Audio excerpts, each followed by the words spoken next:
we will honour all legitimate claims, and our clean-up efforts will not come at any cost to taxpayers. To those affected and your families, I'm deeply sorry. Well, that man's got his life back. Welcome back to Hardball. Remember that contrite BP in that TV ad there vowing to make things right? Well, now that BP is no longer on the TV 24/7 and that spewing in the Gulf has stopped, the country's singing a different tune. It's not quite as contrite. The New York Times reports that BP executives now warn that if Congress doesn't pass legislation that lets them begin deep water drilling again, they won't be able to pay the claims. Isn't that sweet? Here's what they're saying. If we're unable to keep those fields going, that is going to have a substantial impact on our cash flow. That makes it harder for us to fund things, fund these programs, meaning the programs to pay for the damages.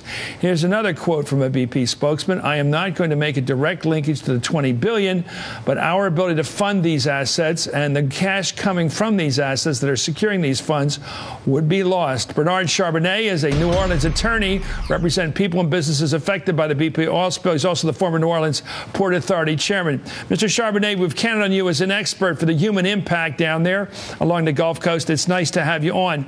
I know you know the news. The suddenly uncontrite company, BP, is now saying if they don't get their licenses back, their permits back to go back into the deep water where they got into trouble and lickety split, they're not going to start paying off that money. They're going to have a problem. Now, what do you make of that complaint by them? You know, Chris, who's surprised? That's the question. Who's surprised? This is the Darth Vader of the oil industry in the Gulf Coast. They are the fourth largest corporation, not in the United States, but in the world. Only 11% of their Gulf operation of their oil operations in the Gulf. They can pay for this thing out of their lunch money.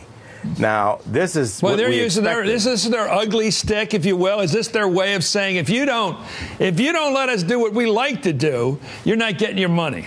Absolutely. In other words, they're playing the stick, not the sugar here, if you will. Exactly. But this is not voluntarism, Chris. They're going to pay. Either the Congress is going to make them pay, or ultimately the courts are going to make them pay. I think they're waving the wrong thing here. There's no sugar on this stick, and you're right, Chris. Okay, let's talk about this whole thing of what happened down there. What do you make of this latest fire? You've been studying that, of course. It's been all news. Apparently, It has a good result. Nobody got killed. They put the fire out, et cetera. What's your sense of it? Frankly, it was a fire. At first, I thought I'd have to eat crow with you, Chris, and rediscuss the issue of the moratorium. But that moratorium ends in November, as you know.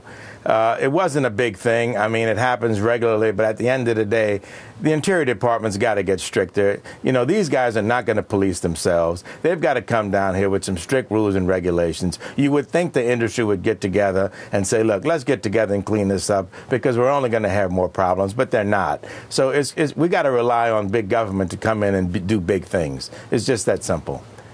What's your hunch as an attorney? Do you think people are going to get that money, $20 billion and up? Are they going to get it after all this fussing around and I think PR? It's going to be. Yeah, I think they're going to pay some money in a voluntary, good spirit kind of way. But ultimately, BP doesn't want to spend any money. It's going to wind up in the Congress, and if the Congress doesn't do it, then the lawyers are going to get it. I mean, at some point, the litigation has been permanentized in New Orleans now. It's not going to be in Houston, and there's going to be so many claims and so much litigation. Ultimately, they're going to pay. The problem is that they're not paying quick enough for the little guy on the street, the 7,500 or so, oil rig workers, the poor fishermen who are out of business, can't buy an oyster in this town. I mean, this is a calamity of record proportion.